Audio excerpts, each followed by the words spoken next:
Ito nga at di umano'y lumabas na ang resulta ng DNA test na isinagawa di umano kamakailan para sa adopted ni Judy Ann Santos na si Johan.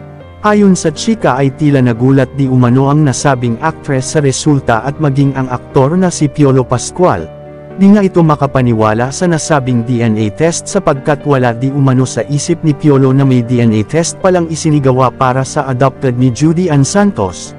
Handa naman daw di umano si Piolo at Juday sa magiging resulta sa nasabing DNA test para kay Johan. Haka-haka pa nga ng iilan na positibo daw ang naging resulta ng DNA test at talaga di umano na si Piolo ang tunay na ama.